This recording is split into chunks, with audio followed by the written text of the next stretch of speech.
ఆమేన్.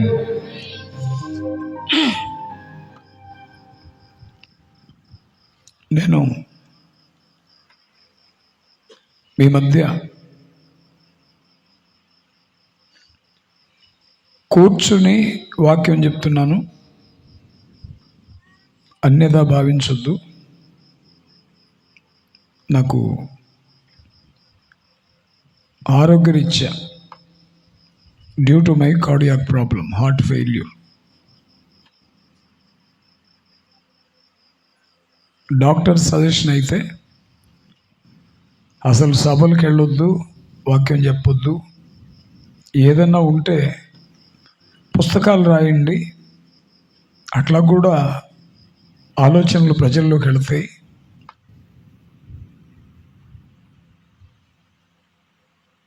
Heart problem అంటే మీరు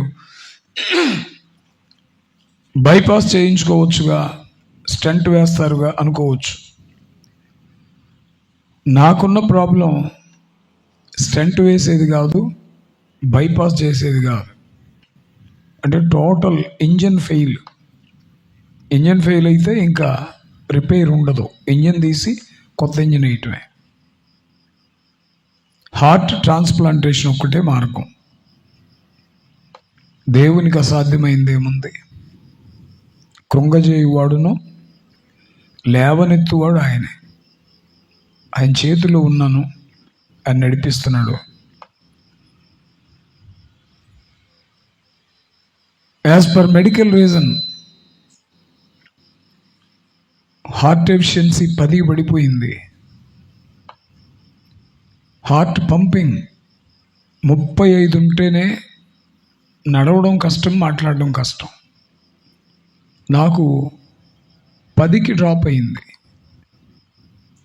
ఈరోజు హాస్పిటల్కి వెళ్ళినా 28 వరకు ఉంది. నాకు 28, 40 లేనిదే కష్టం.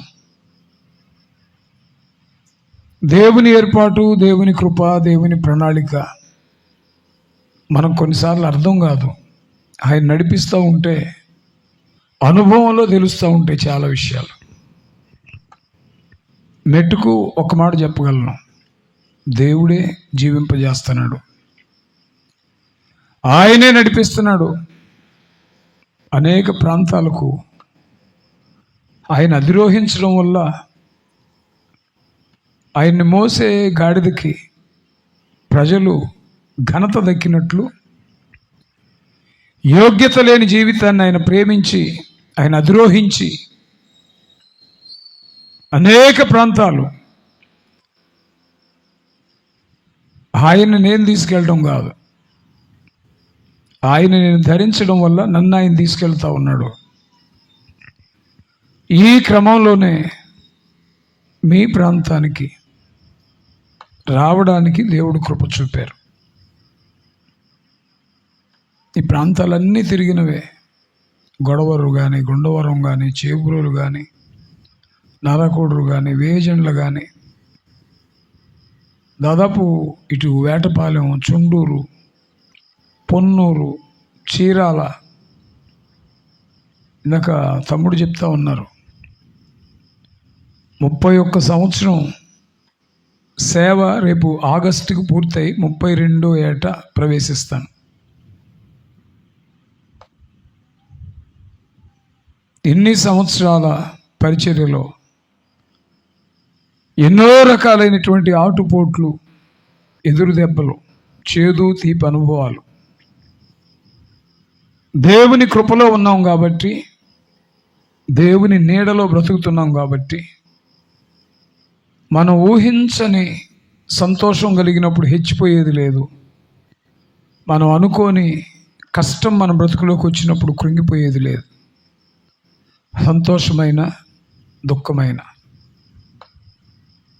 మేలైన, కీడైన, శ్రమలైన, ఆనందమైన, ఎత్తైన, లోతైన, ఏ పరిస్థితిలో, ఏ అనుభవంలో మనం నడిచినా అన్ని అనుభవాలు ఆయనే అనుమతించి నడిపిస్తున్నారు. భయపడాల్సిన పని లేదు, 100 ఏళ్ళు బ్రతకాలనుకునేవాడికైతే చావు వస్తుందంటే భయం. ఈరోజు పిలిస్తే నేను సిద్ధం అనేవాడికి ఏ భయం ఉండదు.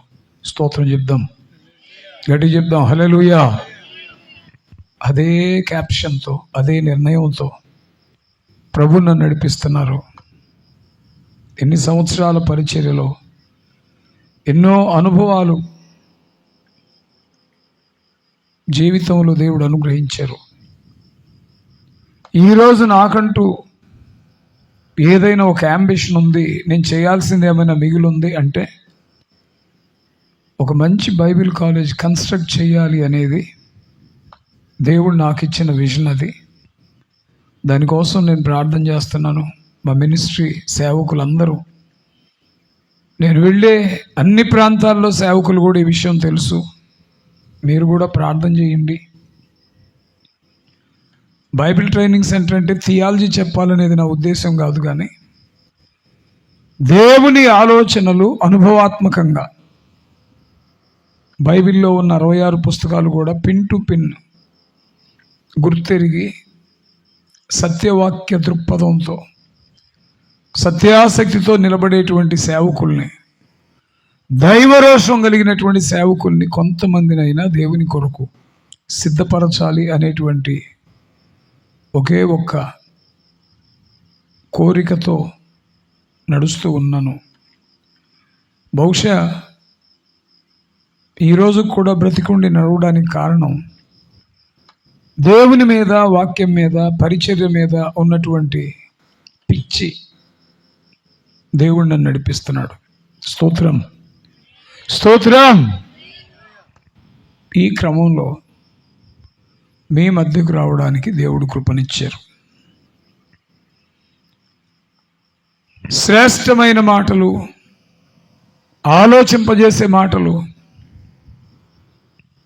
మన బ్రతుకులకు ఆశీర్వాదకరమైన మాటలు బైబిల్లో నుండి 1, 2, 3 విషయాలు సమయోచితంగా, క్లుప్తంగా మనం ధ్యానం చేద్దాం. ఈ రాత్రి ప్రభు నాతో మాట్లాడతారు అని నమ్మి ఆశ కలిగిన వారు 2 చేతులు పైకెత్తి ప్రభుకు స్తోత్రం చెల్లించుదామండి. స్తోత్రం చెప్దాం, హల్లెలూయా.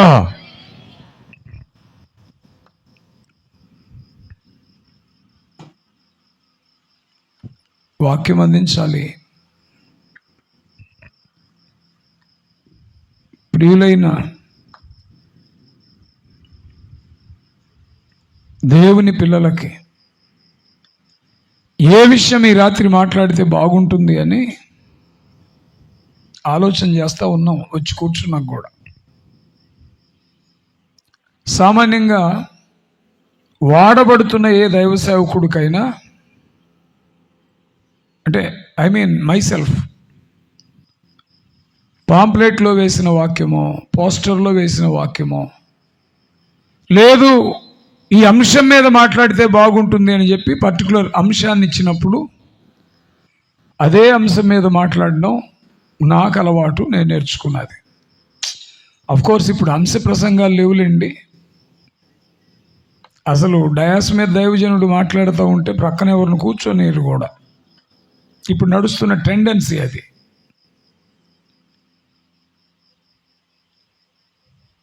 ఏ ప్రాంతానికి వెళ్ళినా 365 రోజుల పాటు ఒకే వర్తమానాన్ని తిప్పి తిప్పి తిప్పి తిప్పి తిప్పి తిప్పి మాట్లాడే పరిస్థితులు కూడా ఉన్నాయి. అంటే in the sense of my self నేను చెప్పేది ఏంటంటే, మొన్న ఎక్కడో ఒక అద్భుతమైన మాట విన్నా నేను. దైవ సేవకుడంట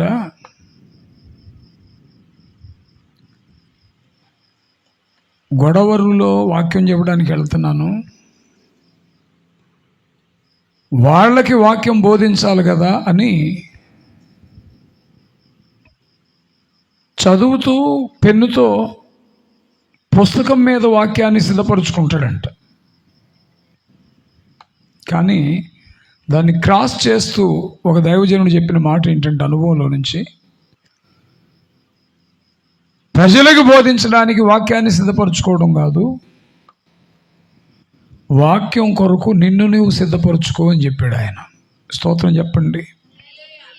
అంటే వాక్యం మనలో మమేకం కావాలి, వాక్యం మనలో స్థిరవాసం చేయాలి.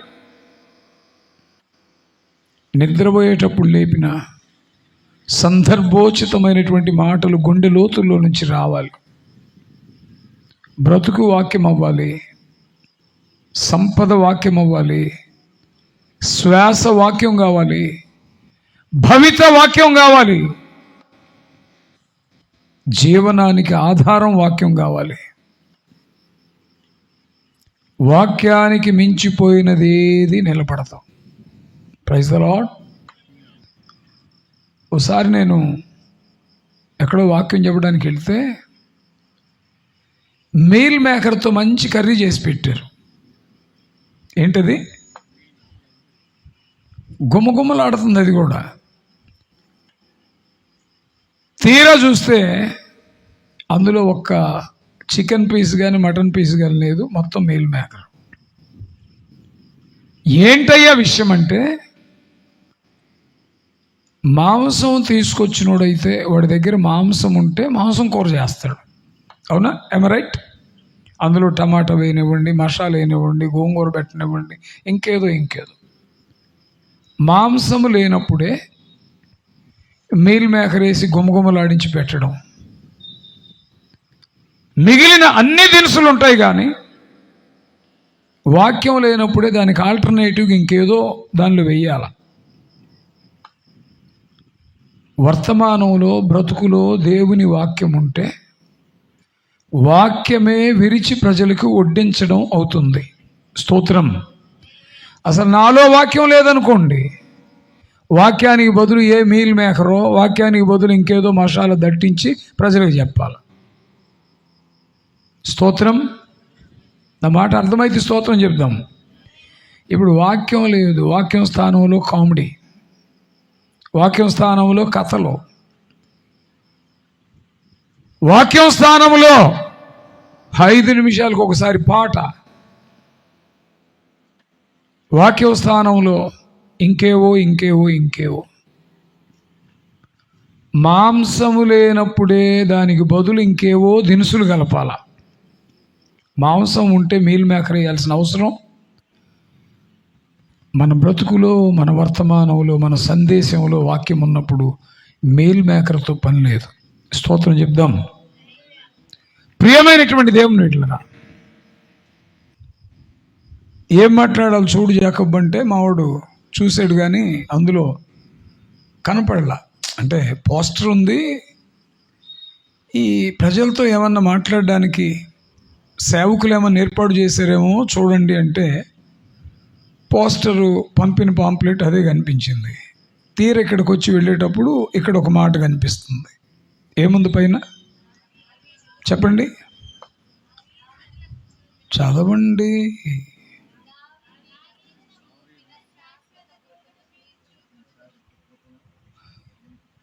మీరు చదువుతున్నారా? కూని రాగం తీస్తున్నారా? లేదా మనసులో అనుకుంటున్నారా? బిగ్గరే చదవండి. నేను వెనక తినడానికి లేదు, తిరగడానికి. మీరే చెప్పాలా. దావీదునకు చూపిన శాశ్వత కృపను, అది ఈ రాత్రి ఆ వచన భాగాన్ని విరిచి మన ఆత్మీయ మేలు కొరకై పరిశుద్ధాత్మ దేవుడే అందించునుగాక. అవి వెనకున్న వాళ్ళు అసలు ఏం మాట్లాడలే. అమ్మ చెమటలు వస్తున్నాయా తల్లి మీకు? ఒకసారి చేతులెత్తి ప్రభుకు స్తోత్రం చెప్పండి, గట్టి చెప్పండి హల్లెలూయా. ఏముంది అక్కడ? దావీదునకు చూపిన, క్రింద రిఫరెన్స్ ఏమన్నా ఇచ్చారు దానికి? యెషయా 55:3. ఇప్పుడు చదవండి, బైబిల్ తీసి చదవండి. అద్గో, చెవి యొగ్గి నా యొద్దకు రండి. ఎందుకు రావాలి అంటే మీరు వినాలి నేను చెప్పేది. మీరు వినిన ఎడల మీరు బ్రతుకుదురు. నేను మీతో నిత్య నిబంధన చేసేదను, దావీదునకు చూపిన. ఈ వచనాన్ని జాగ్రత్తగా మనం ఎనలైజ్ చేస్తే, చెవియొగ్గి నా యొద్దకు రండి, మీరు వినిన ఎడల. మీరు అంటే రమ్మని పిలుస్తున్నాడు ఆయన. ఎలా రమ్మని పిలుస్తున్నాడంటే చెవియొగ్గి. బైబిల్లో ఉంటుంది, ఆత్మ చెప్పు సంగతులు చెవిగలవాడు వినుగాక. చెవి ఉంటే వింటాం. వినడం అంటే అర్థం, ఇప్పుడు ఇక్కడ నేను మాట్లాడేది మీరందరూ వింటున్నారు. ఊరికే వింటే విన్నట్టు కాదు. ఏది విన్నామో దానిని ఆచరణలో పెట్టాలి. అది వినటం. స్కూల్ మానేసిన కొడుకుని పటా కొడతాడు డాడీ. ఎందుకండి కొడుతున్నావంటే స్కూల్కి వెళ్ళలేదు. అరే పొద్దునే కదరా మీ నాన్న చెప్పాడు స్కూల్కి జాగ్రత్తగా వెళ్ళమని. మీ నాన్న మాట వినవా అంటారు. అంటే అర్థం ఏంటి? విన్నేందుకు వింటారు చెవితో. ఈ చెవితో విని చెవితో వదిలేయడం కాదు. విన్నదానికి ఒబే అవ్వాలి, విన్నదానికి లోబడాలి. ఇప్పుడు ఏమంటున్నాడు?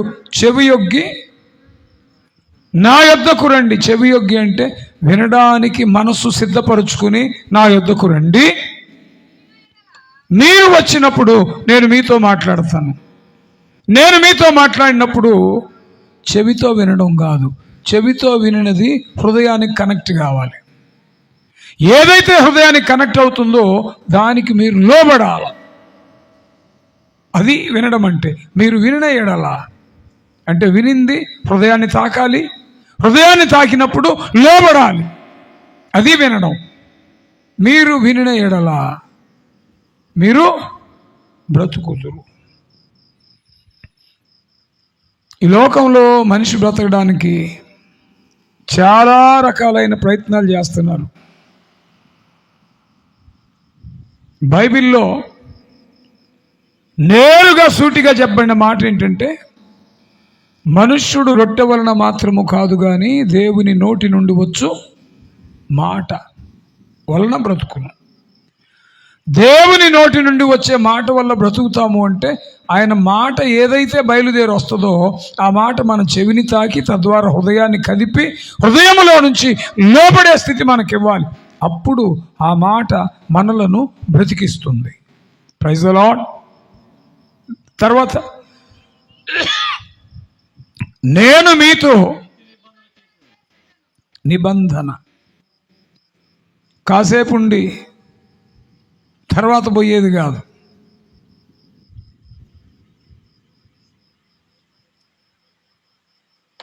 ఎక్కువ భార్యాభర్తల మధ్య చాలా రకాలైన నిబంధనలు ఉంటాయి. పెళ్ళైనప్పుడు ఒకరితో ఒకరు నిబంధన చేస్తారు. నిబంధనకు కట్టుబడి ఎంతమంది జీవిస్తారు చెప్పండి? చాలా కొద్ది మంది. చేసిన మాట మీద, చేసిన ఒప్పందం మీద, చేసిన తీర్మానం మీద. ఇది మన ధోరణి, ఇది మన పద్ధతి. మాటిస్తాం, సింపుల్గా తీసేస్తాం. అసలు మాట ఇచ్చేటప్పుడు ఇంకెవ్వరూ పనికిరానంతగా మాటిస్తాం. కించుత్ కష్టం రాగానే ఏదో అన్నాంలే అప్పుడున్న పరిస్థితిని బట్టి, కానీ నా పరిస్థితే బాగలేదు ఏమంటాం? నా పరిస్థితే తనకు మించిన ధర్మం చేయకూడదని కూడా ఉంది. నా వల్ల కాలేదు ఆగాను అంటారు. కనీసం నా వల్ల కావట్లేదని కూడా చెప్పాం. మాట మనమే ఇస్తాం, సింపుల్గా మనమే ఫిస్ల్ అవుతాం. కానీ ఇక్కడ నిబంధన చేస్తుంది ఎవరంట? దేవుడు. ఆయన మాట ఇచ్చి తప్పిపోయేవాడు, ఆయన అవునని కాదనుటకు నరుని వంటి వాడు కాడు. నేను మీతో నిత్య నిబంధన చేసేదను. నిత్య నిబంధన అంటే స్థిరముగా ఉండేది, శాశ్వత కాలం ఉండేది, ఈరోజుండి రేపు తొలగిపోయేది కాదు. నేను మీతో నిత్య నిబంధన చేస్తా. ఏంటయ్యా ఆ నిబంధన అంటే, దావీదునకు చూపిన శాశ్వత కృపను. ఒక్కసారి రెండు చేతులెత్తి ప్రభుకు స్తోత్రం చెప్దామా? ఆ రోజు ఇశ్రాయేలు జనాంగంతో దేవదేవుడు పలికిన మాట స్పిరిచువలైజ్ చేసుకుంటే నీతో నాతో కూడా అదే మాట వర్తిస్తుంది. కండిషన్ ఏంటంటే, చెవి యొగ్గి ఆయన యొద్దకు వచ్చి ఆయన మాట విని హృదయాన్ని దేవునికి అప్పగించి లోపరుచుకుంటే. మైకులో మాట్లాడే మాట చెవితో వినడం కాదు అక్కడ వినడం అంటే. ఈ చెవితో విని చెవితో వదిలేయడం కాదు వినడం అంటే. వినడం అంటే అర్థం ఏంటంటే, వినిన దానికి కట్టుబడి బ్రతకాల. చెవి యొగ్గి నా యొద్దకు రండి. మీరు రావడం వల్ల నేను చెప్పే మాట వింటారు. విన మీరు లోబడాలి. మీరు లోబడినప్పుడు మీతో నిత్య నిబంధన చేస్తాను. వినాలి మా వినాలి. వినిన మాట హృదయాన్ని తాకున్నట్లుగా స్పందించాలి. హృదయాన్ని తాకినప్పుడు లోబడాలి. చెప్పండి. వినాలి, హృదయాన్ని దేవునికి అనుకూలంగా మార్చుకోవాలి. ఏదైతే హృదయాన్ని తాకిందో ఆ మాటకు మనం కట్టుబడి బ్రతకాలి. అప్పుడు ఆయన నిత్య నిబంధన చేస్తాడు. ఈ రాత్రి వాక్యం సూటిగా నీతో నాతో మాట్లాడుతుంది. తండ్రి అయిన దేవుడు తన ప్రజలైన ఇశ్రాయేలుకు నాడు చేసిన నిత్య నిబంధన ఈరోజు పరిశుద్ధాత్ముడు అదే నిత్య నిబంధన నీతో నాతో చేయడానికి సిద్ధంగా ఉన్నాడు. స్తోత్రం, స్తోత్రం. అయితే ఆ నిత్య నిబంధన మనం అందుకోవడానికి ఎలాగుండాలంటే యోగ్యులుగా ఉండాలి. ఏంటి మనలో ఉండాల్సిన యోగ్యత?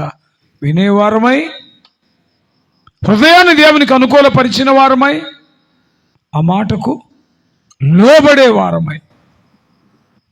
కొంతమంది వింటారు కానీ హృదయాన్ని తాకున్నట్లుగా అవకాశం ఇవ్వరు.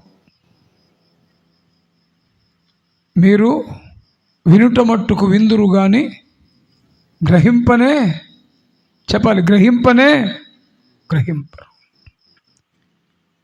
వీరు విందురు కానీ వీరి హృదయములు నాకు దూరంగా ఉన్నవన్నాడు. దేవుడు చేసే నిత్య నిబంధన ఈరోజు మనం సొంతం చేసుకోవాలంటే వినాలి, హృదయాన్ని దేవునికి అనుకూలంగా మార్చుకోవాలి, దేవుడు చెప్పిన దానికి మనం లోబడాలి. ఎప్పుడైతే ఇట్టి పరిస్థితి మనం కలిగి జీవిస్తామో మనతో దేవుడు నిత్య నిబంధన చేస్తాడు. ఆ నిత్య నిబంధనలో ఉన్న ఫ్లేవర్ ఏంటంటే, అంతరార్థం ఏంటంటే, దావీదుకు చూపిన శాశ్వత కృప మీకు చూపిస్తా. స్తోత్రం, స్తోత్రం. కృపలు చాలా ఉన్నాయి. కృపలు. ఇప్పుడు నాకు హార్ట్ ఫెయిల్యూర్ అయింది. ఎవరైనా వాలంటరీగా వచ్చి రాంబాబా నాకు హార్ట్ ఫెయిల్యూర్ అయిందంట, అదిగో ఒకతను యాక్సిడెంట్లో పోతున్నాడు, బ్రతకడని చెప్పారు, బ్రెయిన్ డెడ్ అయింది, హార్ట్ మాత్రం బాగుంది, ఆ హార్ట్ తీసుకొచ్చిస్తారు, హార్ట్ మార్చండి అన్నారు అనుకో. మీలాంటి వాళ్ళందరూ ఏమంటారంటే, దేవుని, చెప్పండి, దేవుని ఎంత అద్భుతమైన కృప, కోట్ల రూపాయలు కృమ్మరించిన దొరకని గుండె. అంటే మన ఎస్టిమేషన్లో పాడైన గుండె కోసం దేవుడు ఇంకో గుండె ఎవరిదో ఇస్తే అది కృప. ఒక స్కూటర్ మీద తిరగడానికి కూడా యోగ్యత లేని నాకు దేవుడు ఒక కారు ఇచ్చాడు అనుకోండి, వెంటనే చెప్పే మాట ఏంటంటే దేవుని కృప.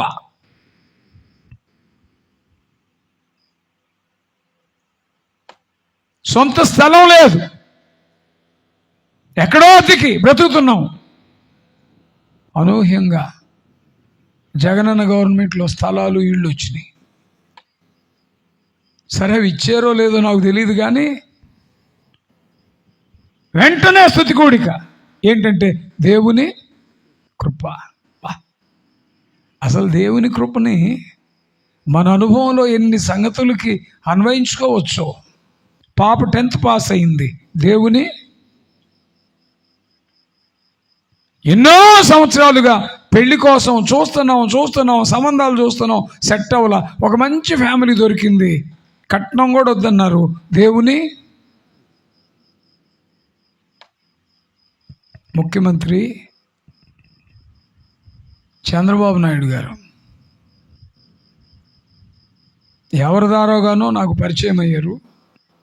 మరి ఎలాగో ఆయన కాన్సన్ట్రేషన్ నా మీదకి వచ్చింది. నన్ను పిలిపించి వేదిక మీద కూర్చోబెట్టి, ఈయన మంచి పాస్టర్ గారు, ఇదిగో ఇలాగా అలాగా అని పరిచయం చేసి, సభాముఖంగా నీకేం కావాలో నేను ఇస్తాను చెప్పండి పాస్టర్ గారు అన్నాడు. నేనన్నా, మా ఇంటి పక్కన రాజారావు అనే ఒక అబ్బాయి ఉంటాడు, వాళ్ళకి బాత్రూమ్ ఉంది, వచ్చిన చుట్టాలు అందరూ అందులో స్నానాలు అవి చేయొచ్చు,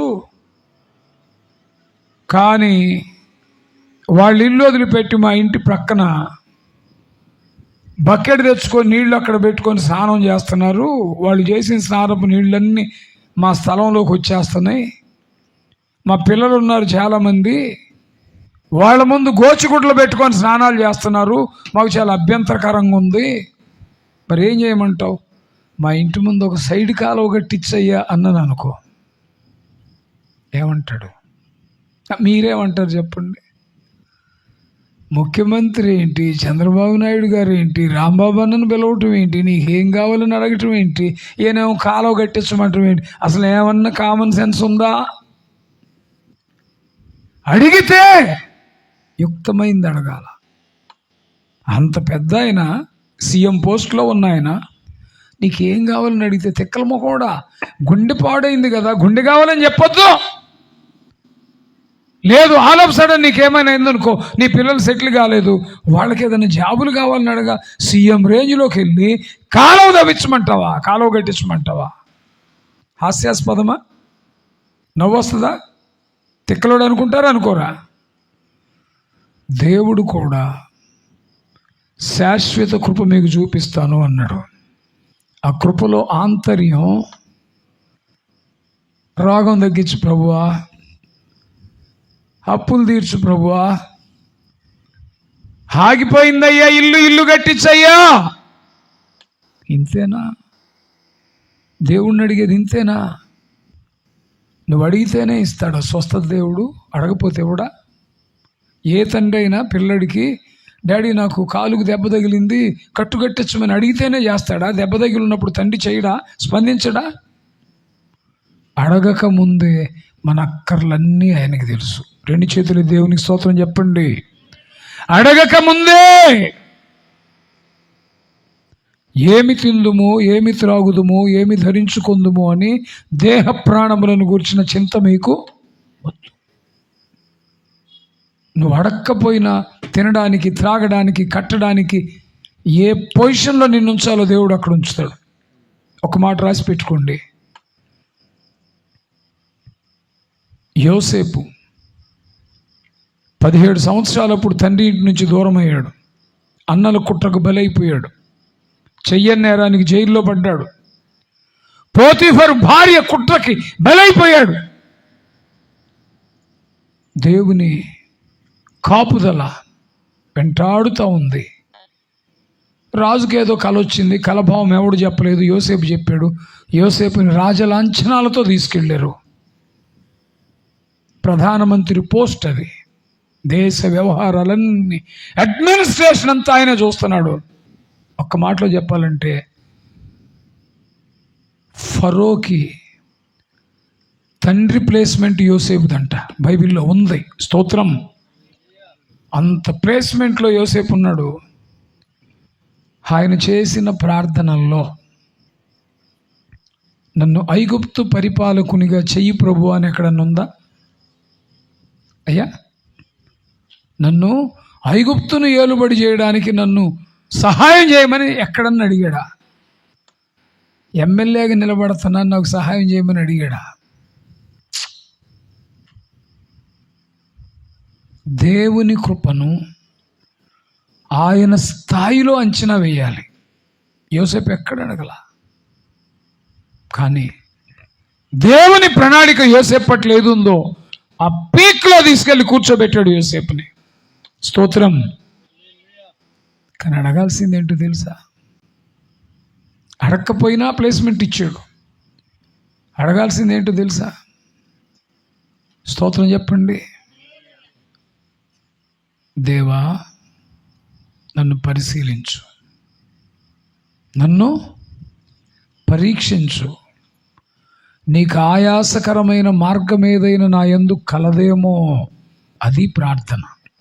స్తోత్రం, స్తోత్రం. నా రహస్య పాపములు నీకు తెలిసే ఉన్నవి అన్నాడు దావీదు. దురభిమాన పాపములు పడకుండా నన్ను ఖాయమని అడిగాడు దావీదు. వారి ప్రార్థనకి మన ప్రార్థనకి తేడా అది. వారేమో ఆత్మీయ జీవితాన్ని చెక్కి నిలబెట్టమని అడుగుతారు, మనమేమో ఆత్మీయ జీవితాన్ని గాలికి వదిలేసి అవసరాల కోసం, స్వస్థతల కోసం, ఉద్యోగాల కోసం, అప్పులు పోవటానికి, ఆరోగ్యం రావడానికి, ఇంటి విషయాలు ఏవేవో ఇవి అడగటం తప్పని కాదు నా ఉద్దేశం. సీఎం దగ్గరికి వెళ్ళి నా కాలువ తవ్వించని అడగటం కూడా తప్పేం కాదు అది. కానీ అడగాల్సిన స్థాయి ఏదో అది గుర్తెరిగి అడగాల. నువ్వు అడగకపోయినా దేవుడు నీకు ఇచ్చేవి అవి. యోసేపు అడిగితే పొందాడా ఐగుప్తు సింహాసనం మీదకి? అడగలా. దేవుని ఏర్పాటు ఉంది, దేవుడు అక్కడ ఉంచాడు. కానీ అడగాల్సిన వేరుగా ఉన్నాయి. వాక్యం చెప్తుంది దావీదుకు చూపిన శాశ్వత కృప. ఏం కృప చూపించాడు దావీదుకు? ఒకసారి చెప్పండి. దావీదుకి దేవుడు చూపించిన కృప ఏంటి? చెప్పమ్మా. ఎట్లా? గొర్రెల కాపరిగా ఉన్న దావీదుని, మాట్లాడల్లా మీరు వింటున్నారా? అర్థమవుతుందా మీకు? ఏదోలో చెబుతున్నాడు పాపం, వచ్చి విన్నట్టు షో చేద్దామంటారా? స్తోత్రం, స్తోత్రం. ఏ స్థితి దావీదుది? గొర్రెల కాపరి.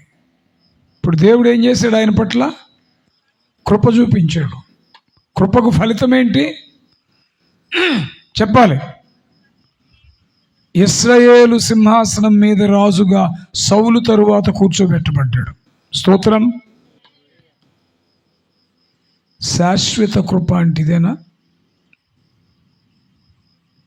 మాట్లాడండి. శాశ్వత కృప అంటే ఇదేనా మా?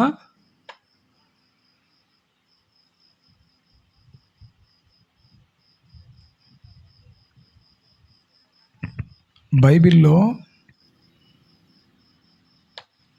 మత్తయి రాసిన సువార్త 1వ అధ్యాయం 1వ వచనం చదవండి. వెరీ గుడ్, అట్లా చదవాలి. అబ్రహాము కుమారుడగు దావీదు కుమారుడైన.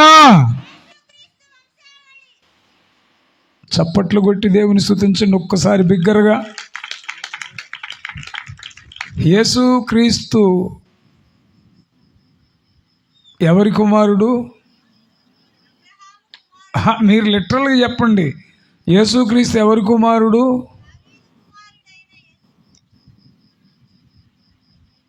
అక్కడ ఉన్నది కాదు, మీకు అర్థమైంది. మరియ కుమారుడు. అవునా? కాగా పోగా మరియ భర్త అయిన యోసేపు ఆయన కుమారుడు అనొచ్చు. లేదు, ఇంకొంచెం ఆత్మ సంబంధంగా హైలో ఆలోచిస్తే దైవ కుమారుడు అని చెప్పొచ్చు. లోకములో ఉన్నాడు కాబట్టి మనుష్య కుమారుడు. దైవ కుమారుడే మనుష్య కుమారునికి వచ్చాడు.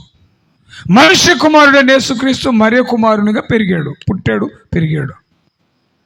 మరి మధ్యలో దావీదుకి ఎట్ట కుమారుడు అయ్యాడు ఆయన? స్తోత్రం చెప్పండి. అబ్రహాము కుమారుడైన మళ్ళీ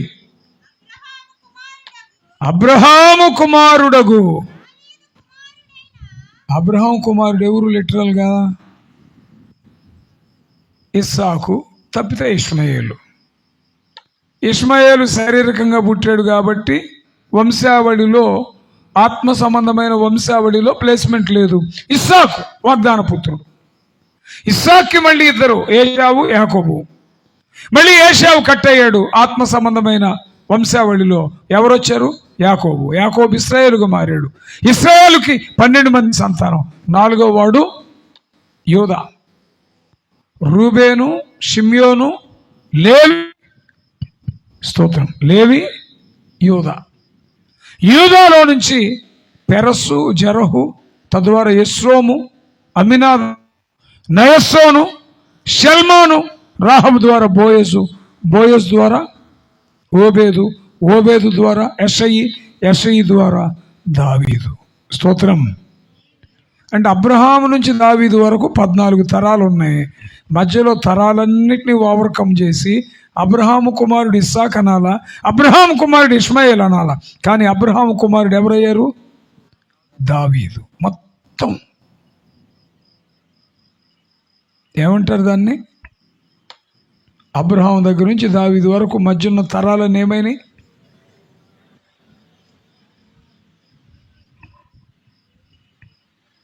చెప్పండి. మొత్తం దాటుకుని దాటుకుని దాటుకుని దావీదుని తెచ్చి అబ్రహాం కుమారునిగా లేఖనం చేర్చింది. దావీదు తర్వాత యేసుక్రీస్తు వరకు మళ్ళీ 14 తరాలు. యూదులు బబులోనికి వెళ్ళే వరకు 14, బబులోనికి వెళ్ళిన దగ్గర నుంచి యేసుక్రీస్తు వరకు 14. అంటే దావీదు నుంచి యేసుక్రీస్తు వరకు 28 తరాలు. 28 తరాల్లో దావీదు తర్వాత ఎవరొచ్చి అంటూ కట్టబడ్డారంటే క్రీస్తు. క్రీస్తును బట్టి దావీదు కుమారుడయ్యాడా? దావీదు సాక్ష్యాన్ని బట్టి క్రీస్తు దావీదు కుమారుడయ్యాడా? చెప్పాలి. స్తోత్రం. ఈరోజు నువ్వు నేను దేవుని కుమారులం ఎలాగయ్యామంటే యేసుక్రీస్తును బట్టి దేవుని కుమారులయ్యాం. ఇది మన భాగ్యం. యేసుక్రీస్తు దావీదు కుమారుని ఎంచబడ్డానికి కారణం లేఖన నెరవేర్పు ఒక విధానం అయితే, చరిత్రాత్మక దేవుని ప్రణాళిక ఇంకొక విధానం అయితే, దావీదుకున్న ఆత్మ సంబంధమైనటువంటి యాటిట్యూడ్ను బట్టి యేసుక్రీస్తు దావీదు కుమారునిగా ఎంచబడ్డాడు. Praise the lord. ఇది మధ్యలో పోయే కృప కాదు, తొలగిపోయేది కాదు. ఎవరో వచ్చి 5 ఏళ్ళు ఎలక్షన్ అయిపోగానే ఇంకొక గవర్నమెంట్ వచ్చినట్టుగా అంత సింపుల్ కాదు. తరాలు మారుతున్నాయి. ఎన్నో చూస్తున్నాం. దావీదు కుమారుడైన యేసుక్రీస్తు వంశావళి అంటే దావీదు కుమారుడే. ఇక మధ్యలో ఆపడానికి లేదు, చెరపడానికి లేదు, తీసేయడానికి లేదు. దావీదుని సింహాసనం మీద కూర్చోబెట్టాడండి. నథింగ్. గొర్రెలు కాసేవాడిని ఇశ్రాయేలుని పరిపాలించడానికి తెచ్చాడండి. అది కూడా కాదు. దంతనగర్లో నివాసం చేసే భాగ్యం ఇచ్చాడండి. అది కూడా కాదు. దావీదు టైంలో మందసం తీసుకురావడానికి దావీదుకు మనసు ఇచ్చాడండి. అది కూడా కాదు. దావీదు పేరు చెబితే ప్రపంచ దేశాలు వణికిపోయినాయండి. అది కూడా కాదు. మరి ఏంటి దావీదుకి ఇచ్చిన శాశ్వత కృప అంటే? దైవ కుమారుడైన క్రీస్తు దావీదు కుమారునిగా ఎంచబడ్డాడు భవిష్యత్ చరిత్రలో ఆనాడు. స్తోత్రం. రెండోది, దావీదుకు చూపిన శాశ్వత కృప ఏంటంటే, దావీదు దేవాలయాన్ని కడతానంటే నీ చేతులు రక్తసిక్తమైనవి, నీ చేతులతో నాకు మందిరాన్ని కట్టడానికి వీలు. మరి ఎవరు కడతారు అంటే, నువ్వేమో సమీకరించు, నీ వెన్నులో నుంచి వచ్చేవాడు యెదీద్యా అనబడేవాడు నాకు మందిరాన్ని కడతాడు. ఎవరయ్యా యెదీద్యా అంటే? సొలొమోన్. సొలొమోను చేత మందిర నిర్మాణం జరిగింది. దావీదు కడతానంటే దేవుడు తిరస్కరించాడు. అదే మందిరం అంటే భౌతిక పరమైన, శరీర సంబంధమైన, మానవ హస్తకృతమైన యెరూషలేము దేవాలయం లేక యెరూషలేము మందిరం. స్తోత్రం. అంటే భౌతిక పరమైన మందిరాన్ని కాదన్నాడు, కానీ ఆత్మ సంబంధమైన మందిర నిర్మాణానికి నాంది ఎవరంటే దావీదే. ఈ దేవాలయమును పడగొట్టి 3 దినాల్లో తిరిగి లేపుతానన్నాడు ప్రభు. వాళ్ళు అనుకున్నారు ఇజ్రాయేలీల టైంలో కట్టించబడినటువంటి పూర్వీకుల ద్వారా ఏర్పరచబడిన మందిరం కావాలనుకున్నారు. ఆయన మాట్లాడింది ఆ మందిరం కాదు. యేసుక్రీస్తు అనే సజీవ మందిరం, సర్వమానవాడి రక్షణ కారణమైన ఆ మందిరం, గొర్రె పిల్లయే వారికి దేవాలయమై అని చెప్పబడిన ఆ మందిరం పడగొట్టబడి సమాధిలో 3 రోజులుండి తిరిగి లేపబడింది. స్తోత్రం, స్తోత్రం. సజీవమైన క్రీస్తు అనే ఈ దేవాలయం క్రెడిట్ గోస్ టు హోమ్. ఈ మందిరానికి సంబంధించినటువంటి ధన్యత, ఆధిక్యత ఎవరికి వర్తిస్తుందంటే దావీదుకి. స్తోత్రం చెప్పండి, స్తోత్రం. ఆయన గాడిద పిల్లని ఎక్కువస్తా ఉంటే ప్రజలు ఆయన ఊరేగించారు. ఏమని ఊరేగించారు చెప్పండి? దావీదు కుమారునికి జయము జయము,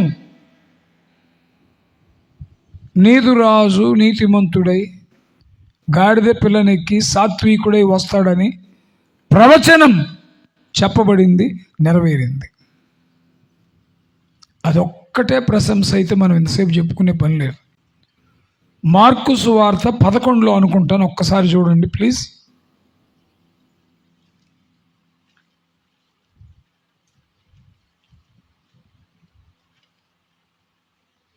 ముగింపులోకి వస్తాను నేను. వచనం మీరే చదవండి. ఆయన గాడిద పిల్ల మీదకి వస్తా ఉన్నప్పుడు ప్రజలు ఏమని నినాదాలు పలికారో నేనే చెప్పాలా?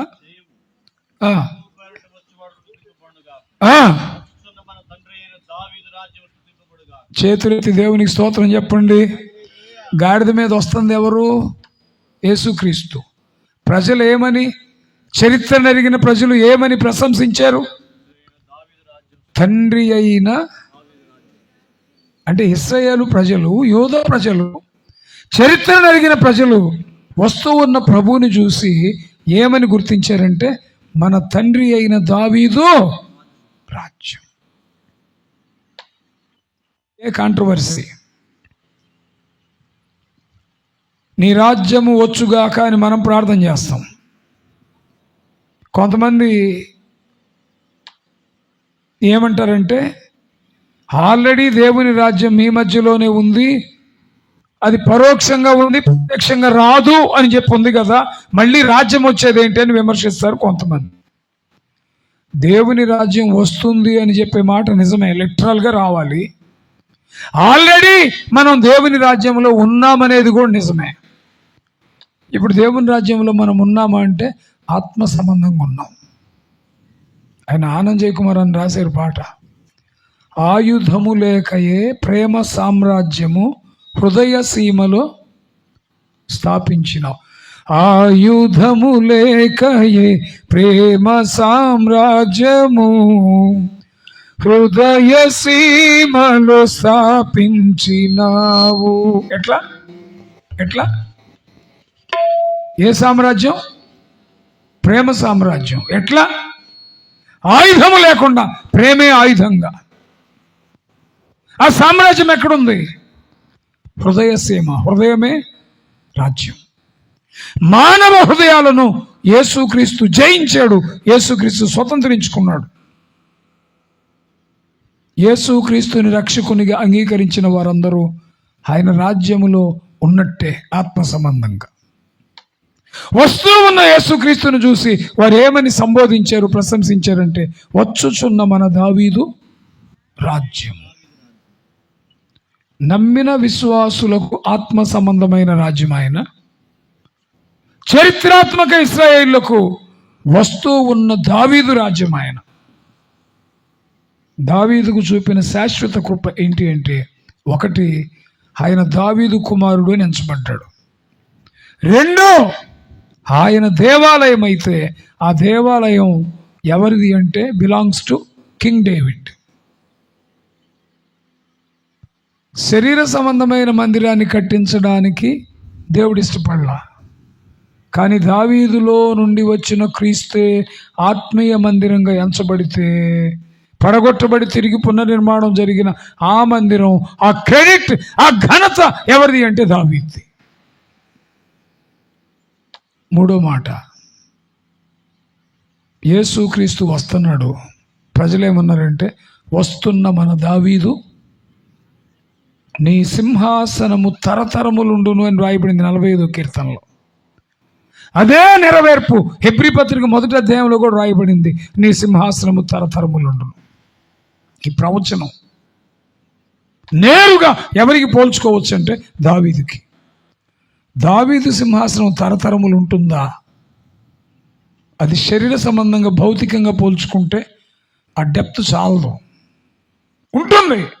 ఎప్పుడంటే దావీదు సింహాసనం, దావీదు రాజ్యం, దావీదు ద్వారా నిర్మించబడే ఆత్మీయ మందిరం, దావీదు కుమారుడు, ఇదంతా ఎవరిని గురించి అంటే క్రీస్తుని గురించి చెప్పబడిన మాట. క్రీస్తు దావీదు కుమారుడు, క్రీస్తు ఆత్మ సంబంధమైన మందిరం, క్రీస్తు దావీదు రాజ్యం, క్రీస్తు ఎల్లమానవాడి దేవుని ప్రియులుగా ఎంచబడ్డానికి స్థిరమైన దావీదు యొక్క సింహాసనం యేసుక్రీస్తు. స్తోత్రం, స్తోత్రం. దావీదుకి ఇచ్చిన శాశ్వత కృప. దావీదుకేమో క్రీస్తును బట్టి శాశ్వత కృప అన్నాడు. ఆ కృప నీకు నాకు ఎలాగ స్థిరపడుతుంది, వర్తిస్తుంది అంటే, క్రీస్తును బట్టి ఆయన పిల్లలుగా ఎంచబడిన మనకి తండ్రితో మమేకమయ్యే భాగ్యం దేవుడిచ్చాడు. క్రీస్తును బట్టి, క్రీస్తు దావీదు కుమారుడిగా ఎంచబడ్డాన్ని బట్టి ఆ దావీదుకు శాశ్వత కృప అయితే, క్రీస్తును బట్టి దేవదేవుని రాజ్యములో దైవప్రియులుగా ఆయన పిల్లలుగా జీవించే శాశ్వత భాగ్యం దేవుడు మనకిచ్చాడు. అది శాశ్వతమైన కృప. స్తోత్రం చెప్పండి, స్తోత్రం. ఈ రాత్రి దావీదుకు చూపిన శాశ్వత కృప నీవు నేను అచీవ్ కావాలంటే, సొంతం చేసుకోవాలంటే, అదిగో యెషయా గ్రంథం 55లో చెప్పిన మాట. ఆయన మాట వినాలి, చెవి యొగ్గాలి, హృదయాన్ని ఆయనకు అప్పగించాలి, ఆయన మాటకి లోబడాలి. ఎవరు హృదయాన్ని ఆయనకు అప్పగించి వినుట ద్వారా బ్రతుకుని లోబరుచుకుంటారో వారికి దేవుడిస్తున్న వాగ్దానం, ఇస్తున్న నిత్య నిబంధన ఏంటంటే, దావీదును బట్టి క్రీస్తు దావీదు కుమారుడైతే క్రీస్తును బట్టి దేవుని పిల్లలుగా మనం ఎంచబడుతున్నాం. అట్టి కృప పరిశుద్ధాత్మ దేవుడు దయచేయునుగాక. ప్రార్థన చేద్దాం. ప్రేమ కలిగిన ప్రియ తండ్రి, సర్వాధికారివైన దేవా, మీకు వందనాలు. విత్తబడిన వాక్యం కొరకు ప్రార్థిస్తున్నాను. మహిమా ఘనత ప్రభావాలు మీకు చెల్లునుగాక. దావీదు జీవితంలో నుంచి దావీదుకు శాశ్వత కృపను మీరు చూపారు. మీ కుమారుడైన క్రీస్తును బట్టి మాకు కూడా శాశ్వత కృపను అనుగ్రహిస్తున్నారు. మాతో మీరు చేస్తున్న నిత్య నిబంధన, క్రీస్తును బట్టి దేవుని పిల్లలయ్యే భాగ్యం మాకు ఇచ్చారు. తరములు, యుగములు మీ రాజ్యములో వారసులుగా, మహోన్నతుని భక్తులుగా, మీ ప్రియమైన పిల్లలుగా జీవంపై యోగ్యతనిచ్చారు. నిలుపుకునే భాగ్యం ఇవ్వండి. చేరి వచ్చిన ప్రియులందరి కొరకు ప్రార్థిస్తూ, కోడికలు ఏర్పాటు చేసిన మీ ప్రియ సేవకులు సురేష్ గారిని, వారి కుటుంబాన్ని, సంఘాన్ని బట్టి ప్రార్థిస్తూ, ఇంకా రేపు జరగాల్సినటువంటి ప్రార్థనా కూడిక మహిమకరంగా జరిగించమని, మీ చిత్తమైతే, మీరు అక్కడ ఆలస్యమైతే, మేము సజీవంగా ఉంటే మరొక మారు మీ సన్నిధి మాకు దయచేస్తారని నమ్మి యేసుక్రీస్తు అత్యున్నత నామములో ప్రార్థిస్తున్నాం తండ్రి. ఆమేన్. ఆమేన్. అందరికీ వందనాలు. Thank you.